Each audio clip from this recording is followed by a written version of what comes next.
Okay guys, welcome back to the channel. Thought I'd do another video today in the theme of audiophile shows. My previous videos were audiophile tracks you would hear at the shows. We're going to the Florida audio show in a couple weeks. So I thought in this video, I would share my 20 plus history as best as possible. I can't cover 20 plus years in one video, and I'll try to keep this brief, but at least comprehensive, stream of conscious at least, of things that still pop out in my head over 20 plus years of things I've seen. And I've probably at this point, I've seen well over 1,000 different rooms. So for something to still stick out in my memory from a particular show, especially dating back 20 plus years, you know it's noteworthy. So I thought I'd share some of those experiences. And then as well, my favorite rooms of all time that I heard, maybe some of my worst, I'll share some of those, as well as some pet peeves. And I'm not going to turn it into a rant per se, but just some things that I'm seeing that are very concerning with the state of the audiophile industry and shows. Probably many of you are already seeing it, but I am privy to a little bit of background knowledge of what's going on.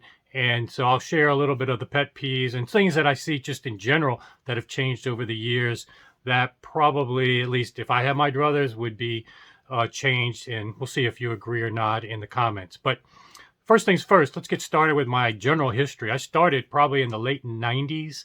I started being an audiophile in the 80s when I was a teenager. Got a job in the 90s, paid me enough where I could go to the shows. I still couldn't afford the mega dollar gear, but I could at least go to the shows and get to see the gear for the first time. And CES was the preeminent show back then. You would not believe the difference between CES now, which is basically extinct for the high-end audio, and what it was back then. I mean, there was Alexis Park, the entire hotel, almost every room had an exhibitor, plus the main exhibition hall for CES, plus a sister show was usually at the same time, the home entertainment show, dates all the way back then in one iteration or another.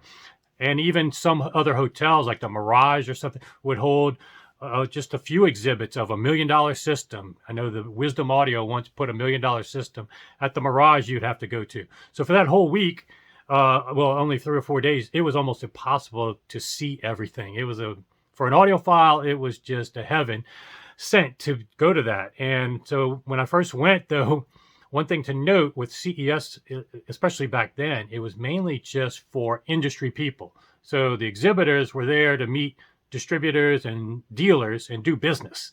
That's what it's really, a trade show. So it wasn't really for the audiophile just casually going in there and listen. So you had to kind of lie to get even invited to CES. So I did that and I started going in there, but being new to the hobby, first show, and I was outside the demographic of most people there. I was much younger back then. And so certainly I was much more nervous and intimidated by the whole scene. Growing up in New Orleans, we only had a few audiophile dealerships and only limited amount of brands I could ever listen to. So when I went to this audiophile show and got to hear this eminent technology sub, which I don't think many people in the entire world have ever heard. It's the one with the propellers that was infrasonic. Hearing plasma tweeters, I remember hearing that for the first time at one of those CES shows. And just some of these mega dollar systems that just weren't ever available to me. So it was kind of intimidating, and I mainly just stayed in the back, listened, kind of played the osmosis role. Didn't really talk to anybody, didn't want to bother anybody because I wasn't there to do business. But year after year, I got more and more comfort, but I also realized the value of those first few years of just listening and taking things in was much more valuable than I thought, because I was picking up on things that would pay off down the road. Like when the reviewer would leave the room, what would the guys say about the reviewer when they left?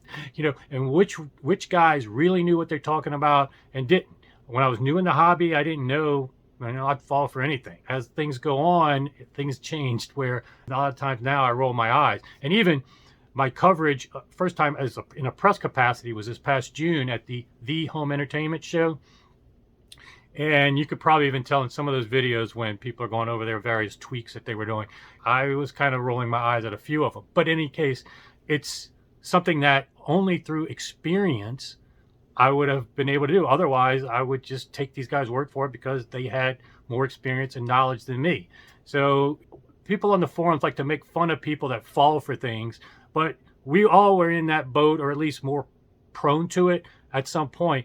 Once you get experience and see who knows what they're talking about, who doesn't, through your own experiences and knowledge and intuition, then you gain a much better understanding of who to avoid, who not to, who to take serious, who not to. So that's part of my evolution in the hobby. Now, I will say one of the funniest experiences that date way back to the 1990s, late 90s or early 2000s was an experience I had where the forums met the show. Like back then it was like Audio Gone and Audio Asylum where all the audiophiles hung out. And there wasn't Facebook groups and all this other social media. And there was a guy on the forums, and he was infamous of getting banned mostly and deleted, Romy the Cat.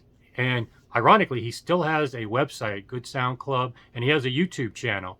Unfortunately, his YouTube videos, I thought they were going to be so fun and interesting to watch.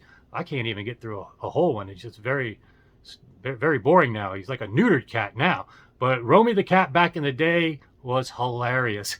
Very pompous, very opinionated, and would not hold back from being a prototypical troll. People would call him a troll, but he was knowledgeable, funny, I thought. Others didn't think he was funny. I don't think he was intentionally trying to be funny. He was just, you know, insulting everybody. But it was in such of a insulting but way that almost to me appeared like roasting. It was hilarious. And you know, he seemed like he knew what he talking about on a few things. But in any case, he was infamous. And then I ran into him at the show. I was actually in this room, the VMPS room at Alexa Park. And VMPS, ironically, was a unique company back in the day. They always won Best of Show for CES. It was a CES award for entire CES for audiophile speakers. But within the audiophile world, they were thought of as good speakers, but they weren't ever thought of as the pinnacle. And it was always interesting how they would win that award every year. And then the room you go into was just a normal room. It wasn't one of these extravagant conference rooms or these $1 million rooms. So it was always interesting how that worked.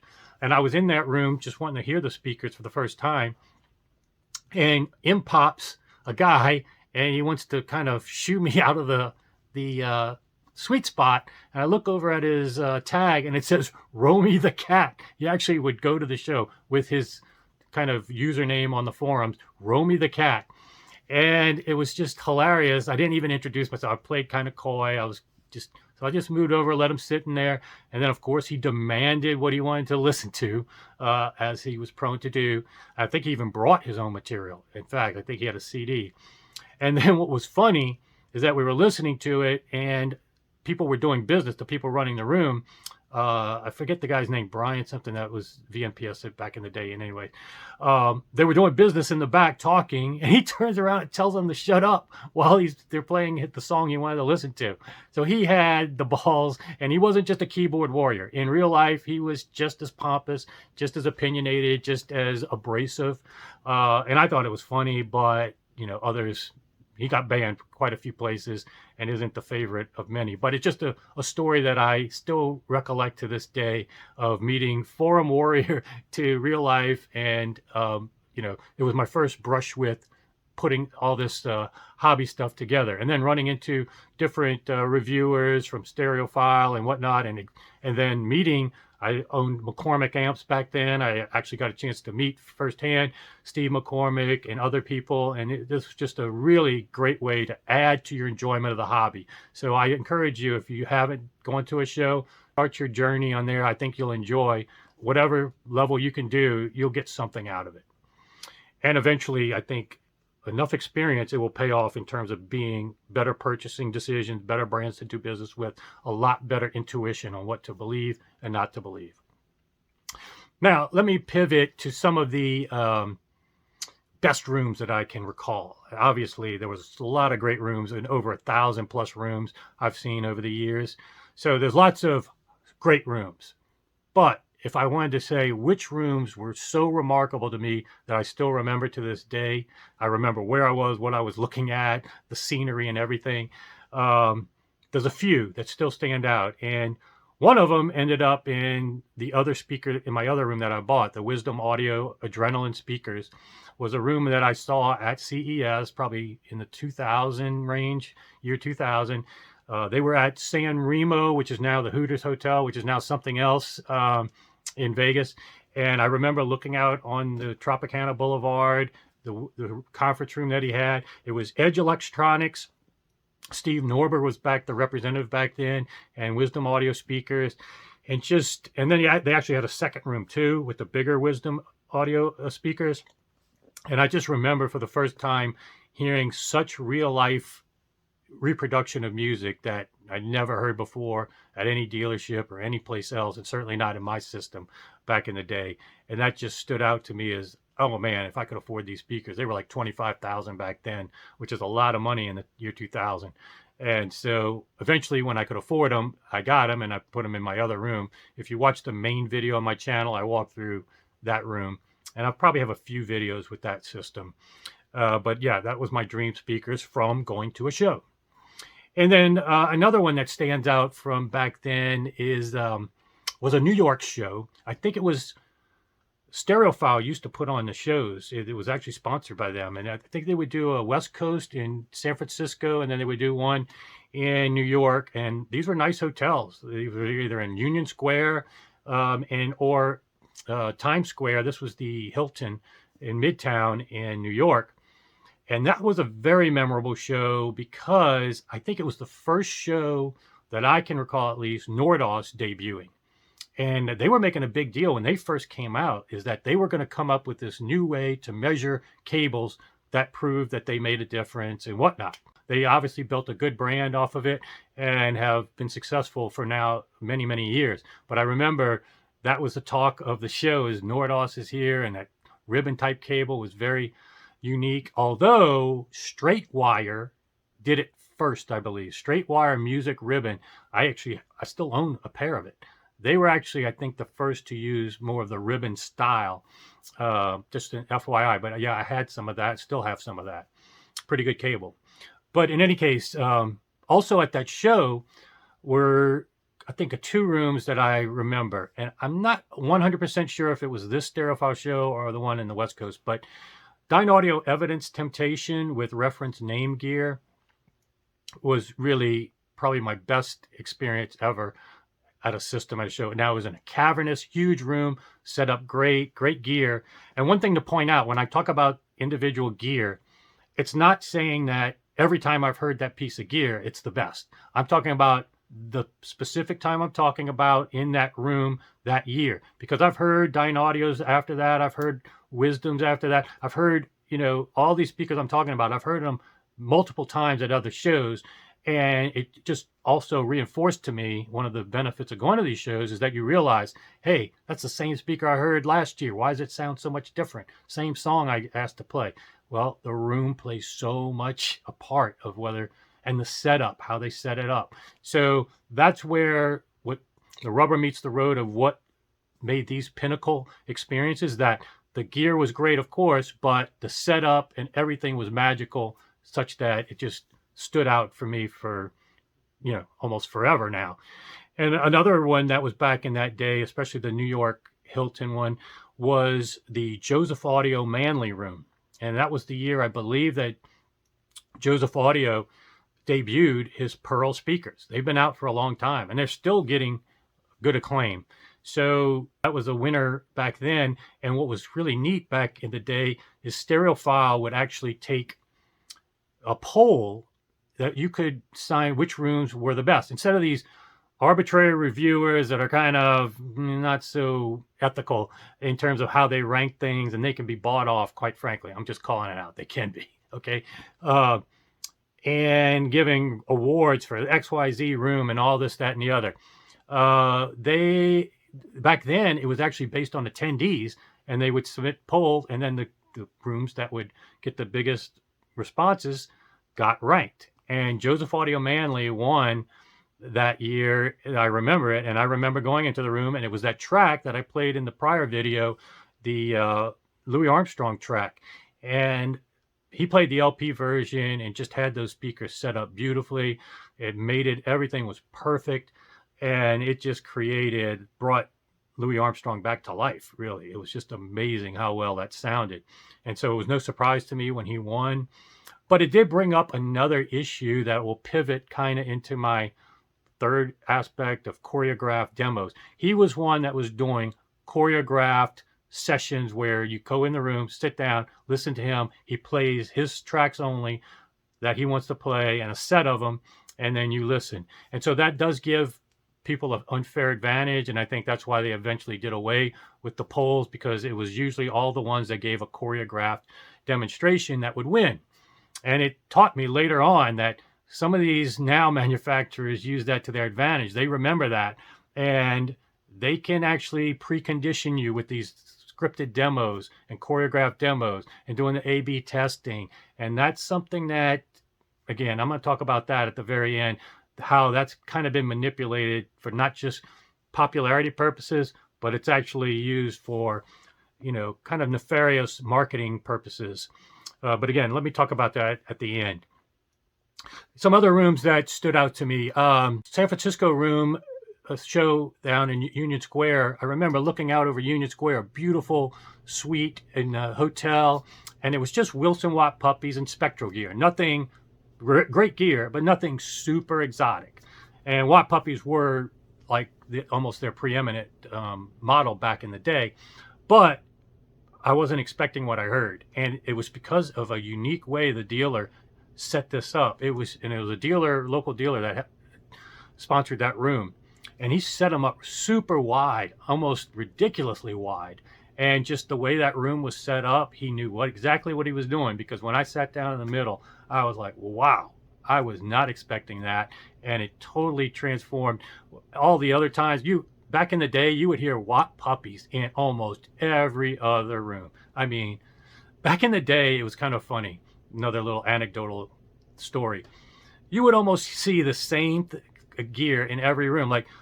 And even with CD players, it was either Audio Arrow or Audio Mecca. It was always one of these DACs, one of these 3 or 4 DACs and CD players that used the Anagram DAC chip. Unfortunately, Anagram went out of business, and that created a void of which was the new reference CD player. And Meitner came in and was the preeminent one in all the rooms pretty much after that. But yeah, Anagram DACs you saw all the time. And then I remember the first time you started seeing these big snake thick cables, that was Elrod. And that was in every room when he first came out with that stuff. And then power conditioners. Man, I'll never forget, Richard Gray was popular with his power conditioners back in the day, but also Equitech was very popular with their balanced power conditioners at one point. But I'll never forget this other anecdotal story. And this is another pet peeve in terms of one thing I would caution manufacturers. Don't come to a show with a bad attitude or evidence your stress and, complain a lot. What had happened to Equitech is very close to one of these shows is that they had lost the exclusive contract with Plytron, which if you've seen my video on Steve McCormick's amps, that's a very high-end maker of transformers. That's the one that you want to see. Almost like back in the day, Blackgate capacitors. Everybody wanted to see under the hood something really high-end. Blackgate capacitors was ultra high-end. Plytron transformers were, and still to this day, are very well regarded. And the only thing more than an amp that needs a great transformer is obviously a balanced power conditioner, an isolation transformer. So the guy with Equitech had built his whole reputation on being the only one doing balanced power. He had this exclusive contract with Plytron to supply it, and then he lost it, and he was just screaming at the top of his lungs. At some point, I heard him at the show just mad as hell about that, and how he had to go to China to get the replacement transformers. And ironically, at the time, I had a balanced power conditioner that was now the new competitor to him. Balanced BPT was the name of it. Chris Hoff, who has disappeared off the planet. I don't know what happened to him. And nobody's saying anything, so it's probably not good. But anyway, he came out with a Plytron-based balanced power conditioner once the exclusive was over with Plytron. So here's just a little bit of an anecdotal story of drama behind the scenes that you can, it's almost like watching a sitcom or Game of Thrones. You get involved with a lot of the drama going on, and osmosis, you pick up on a lot of fun stuff if you go year after year and just be a fly on the wall. So just sharing a few anecdotal stories with you on that. But getting back to great rooms. Most recently, one of the best rooms I heard was the YG 2.3s at Rocky Mountain a few years ago with the Cronus turntable. And they played that Stamella track from Hugh Masekela that I played in the prior video. And man, those cowbells seem so realistic, and the three-dimensional nature. I'm going to get more into that three-dimensional nature, because one common thing with all of these mega super impressive systems that, you know, separated themselves from all others is their ability to create a three-dimensional image. And I'm not talking about soundstage. Everybody talks about soundstage, oh, cool soundstage effects. And you can do that just with speaker placement. You can improve your, you know, unless it's an omni-mic'd orchestra recording, you're not really getting the sound staging so much from the recording. It's how you set things up.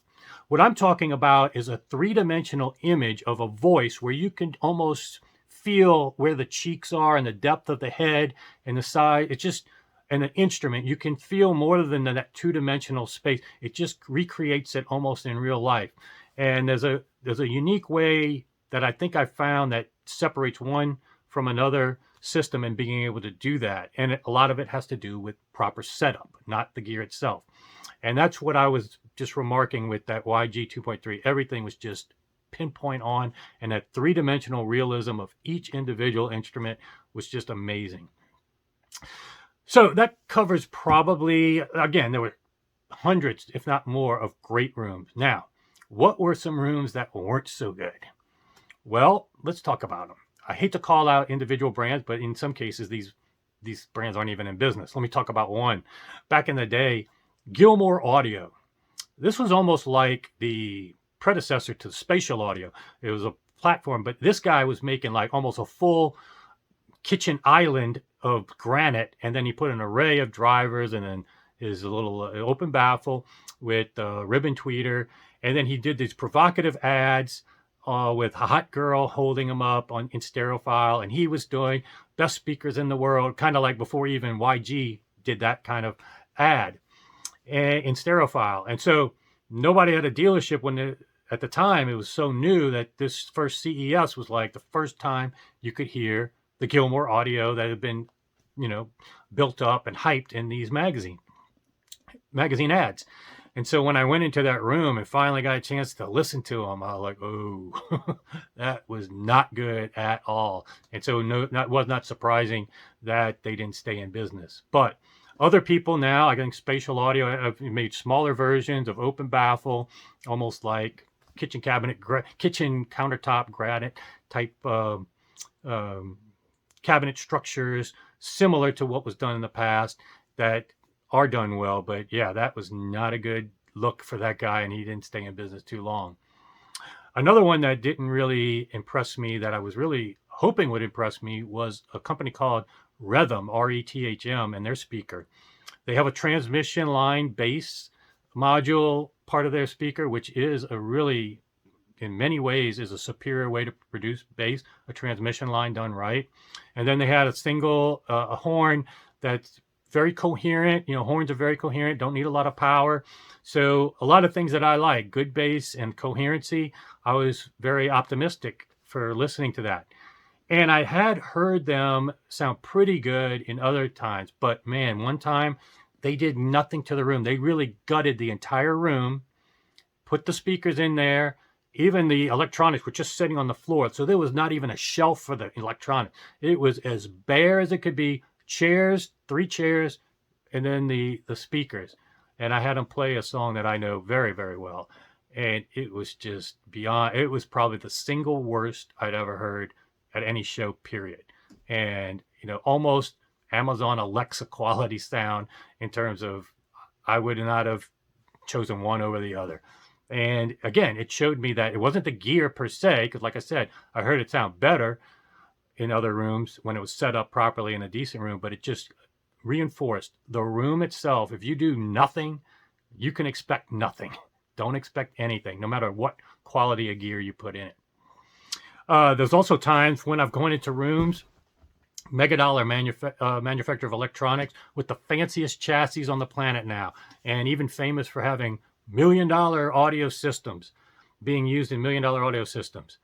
And it's not MBL either. This is another one that's more Johnny come lately. And I went into their room thinking, oh yeah, I got to hear this. They got the coolest looking chassis I've seen, you know. And I sit down and the speakers are out of phase. It's very easy to tell if speakers are out of phase. And I realized the guy is sitting directly 90 degrees off from the left side of the speaker. And he's just sitting there, just playing his playlist, looking on his phone, whatever. He didn't even know, had no idea. And I even said, are you sure this is in phase? He's like, yeah.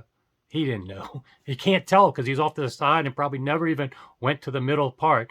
And during these shows, you sometimes change out speakers to do things for people, demo for people, different versions that you may have brought. And, you know, maybe he just had recently switched it out, but I didn't see any other speakers in there. And this was on a Sunday. So I was thinking, did this guy have these speakers wired out of phase all weekend? And he's been sitting off to the side, never knew the difference. Probably nobody had the guts to tell him anything. It was pretty amazing, but that was awful. Another one from a Rocky Mountain show that was memorable. This company's still in business, but PS Audio came out with their beta version of their speaker that finally just came out. But this goes back probably 4 years when he first came out with a prototype, and they brought it to Rocky Mountain. And the first time they brought the prototype 1 year, man, it looked like it had just come out the garage and was glued. It was barely, the finish on it was awful. You could just tell it was just slapped together last minute, almost the night before. And it did not sound good at all. And then the next year, they didn't even get it right. For the next year, they brought another version. And this was when the Rocky Mountain went to the Gaylord. And it sounded a little better and people gave it a little more acclaim. But it still wasn't that great. And thankfully, to their credit, they probably took the feedback. I'm not alone probably in feeling this way. And they ditched that whole thing. And they ditched the whole servo bass that they were all, Arnie Nudell, servo bass, you know, whatever, swearing by it. And now, guess what? No servo bass. In fact, they're doing passive radiator bass, you know. So it's totally different from what they had originally talked about. And, you know, who knows? I'm anxious to hear it. But that was not good, their two beta versions. I think that's the main ones that stick out as truly awful. There's obviously been some that have been terrible. Oh, and I will talk about a couple things that are on my best list. In terms of blowing me away with total surprise, the Polk Audio L800 SDA thing, that was just a phenomenal room. That speaker does things that no other speaker of any price point can do. That SDA technology is tremendous. I didn't listen to hundreds of recordings to be able to tell if it's positive or negative, but other people have measured it without the SDA on and off and still say it's a great speaker. So you're looking for something that definitely is worth auditioning in that price point. That Polk SDA, you know, everybody's prejudiced against Polk. Polk was actually the first speaker I ever owned back in the 80s, a Polk 10B. For a few $100, I was able to afford that back in the day. And it was pretty good, actually. But yeah, that's an impressive speaker. And another speaker that blew me away in terms of looks and appearance was Salk speakers. Man, the finish on those, you can see on the website, it's a pretty decent website, and you can kind of see the quality of finish. But when you're up close, man, that is about as nice a finish, regardless of price point, anything you want to compare to it. Salk speakers in terms of aesthetic.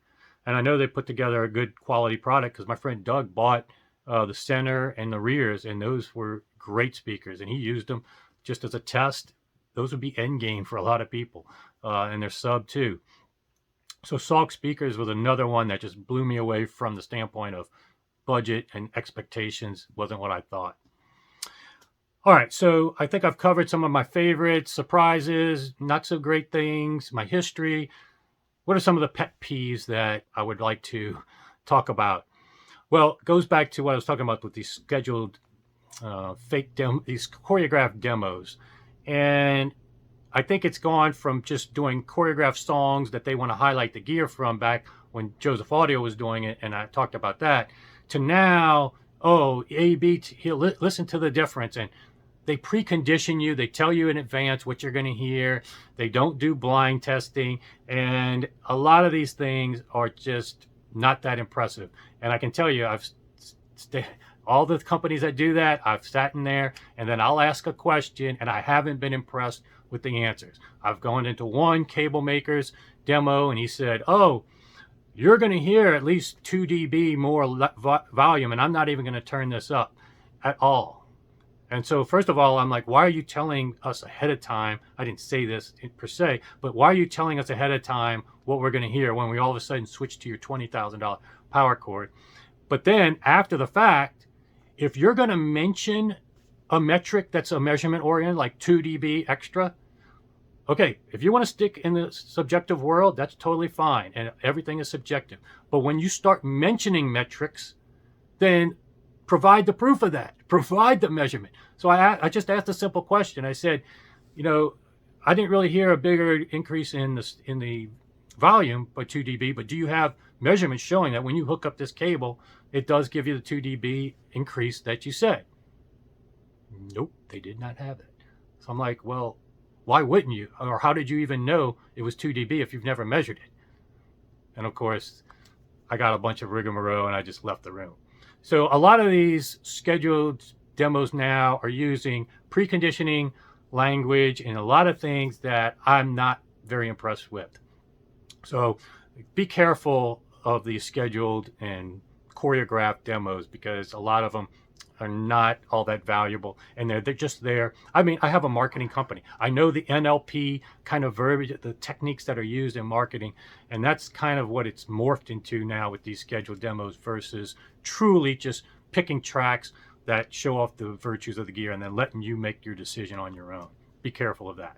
The other thing that's kind of a problematic issue that I noticed is that some of these manufacturers sponsor like happy hours before the show starts or at night with the press, and so they kind of try to gain favor for favorable reviews, give them free liquor, free stuff, and it's not the most ethical and independent thing to do, to allow a manufacturer to sponsor stuff for just press.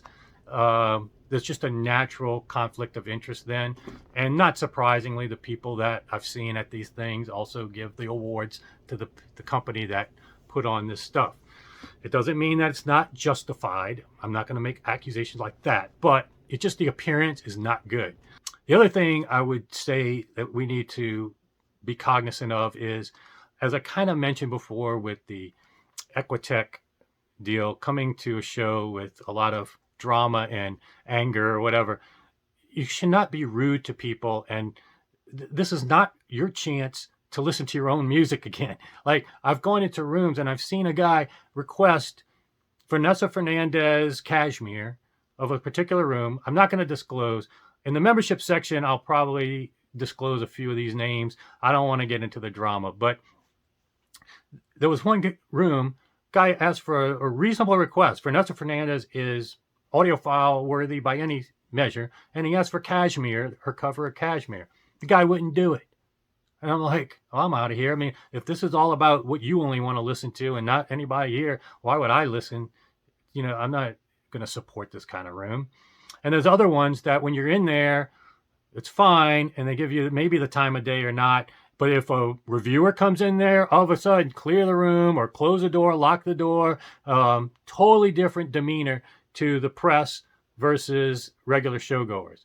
And I understand part of why you do the exhibit is you want the press coverage. Totally understand that. Give them a good attention. But the delta between how you treat the press and regular showgoers should not be huge. You shouldn't go from almost totally ignore them or being rude to the regular showgoers to kissing butt to ridiculous levels of the press. That's where I've seen some people just have a huge delta in how they treat the different, depending on what you have on your badge. And I'm not a big fan of that. And it kind of brings me to another thing that's more of a macro issue with all these shows. And that is the problem with they're dying. And they're dying not because of COVID. Everybody wants to blame COVID, and COVID has a role in that, but these things have been dying for a long time. And a lot of it has to do with unscrupulous people running these shows, unethical, not hardworking people, not people that know what they're doing. And it was evident, pure as day. Some of these things, COVID now just makes those more evident and make it more catastrophic. But these were being run into the ground for a while. And I can tell you, just recently, the LA Audio Show had to cancel again. The LA Audio Society tried to put on a show in January and canceled again because of COVID. They knew, everybody knew about COVID when they announced the show. In fact, it was Delta, which was much more severe than Omicron. But anyway, anybody that had the naive impression that it was going to go away by January just is foolish. I'm totally fine if you want to not hold a show because of COVID. Just don't announce a show and pretend like things are going to suddenly be okay, and then cancel within 30 days of when you're supposed to, and get all these people signed up. What's really happening is something that has been, I'm not the only one bringing this up, okay? This has been brought up by others on the forum in much more vitriolic fashion. But what the allegations are is that these people putting on these shows are canceling under the COVID excuse. But what's really, what's happening is that they just don't have enough exhibitors. They didn't do a good enough job marketing it. They don't have enough, and they're going to lose money. So it would be just like a band saying, oh, well, we didn't sell out the arena, so we're canceling the contract. Canceling the concert, nobody come. You know, instead of sticking by the people that did invest in it and go and want to be there, they're saying we don't want to lose any money, or we don't want maximum return, so it's not worth our time. We're canceling the whole thing. That's a little shady, especially when I know for a fact with Rocky Mountain, they sent exhibitors way in advance, said, we know about COVID. We have to live with COVID. We're going through with the show no matter what. Then all of a sudden, 30 days out, when they probably didn't have enough exhibitors, they canceled. You know, that's, to me, a little bit problematic. And again, getting back to the LA Audio Society, they couldn't put on a show before COVID. In fact, Fremer, wrote about this in Stereophile. They had a girl running this show that they were going to put on in LA well before COVID. This was a few years before. And she went through a divorce and couldn't deal with the divorce and the stress and putting it on, and just quit within like 30 days of the show. And nobody from the LA Audio Society stepped up. They had no backup. They had nothing. One person was, the whole show was dependent on one person, and all they could do at best was offer refunds. But so many people had bought travel tickets that weren't refundable at that point. Exhibitors were planning shipping, and maybe some things were already in transit. People had made, like me, I had made plans to go to that show, and it was just a mess. And I know Fremer even called out this person online and even in the Stereophile.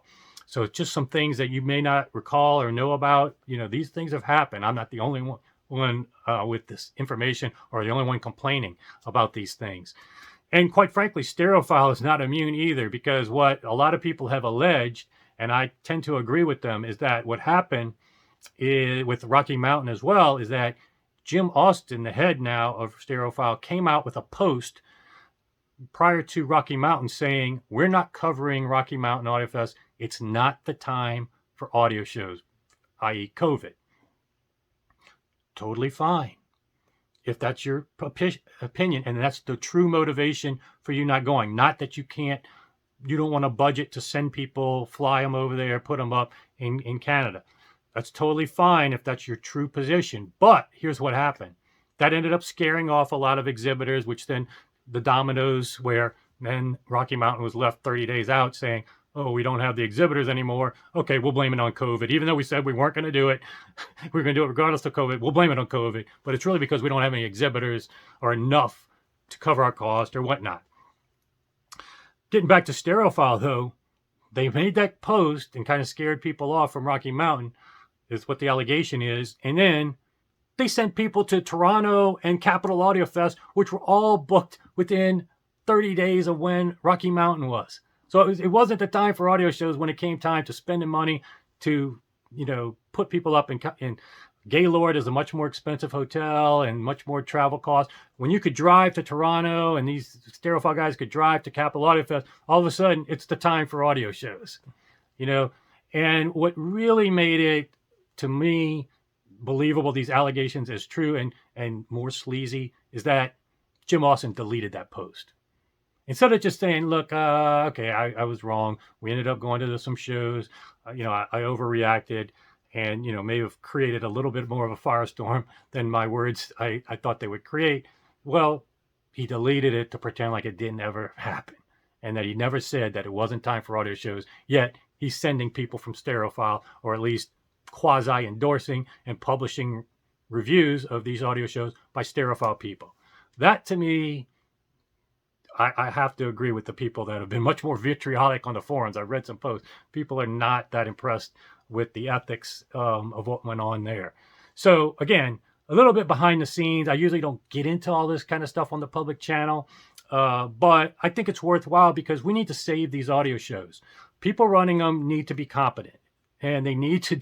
And then Axpona is coming up. They didn't give back deposits for the cancellation of the first COVID. That was a problem to a lot of exhibitors. These show companies need to be well-staffed, competent people that can deliver on what they say. That LA audio show, I talked to somebody that was supposed to be there. The guy had promised 100 rooms with 300 exhibitors. Before they canceled from Omicron, they only had a fraction of that booked. So again, they conveniently leave out that they weren't going to be able to deliver what was promised, and then they use COVID as an excuse.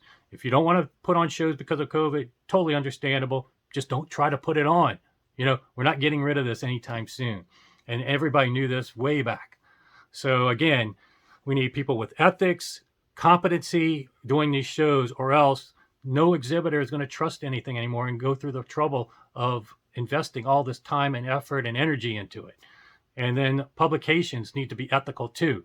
You can either cover it or you don't cover it, or you keep your mouth shut. Okay?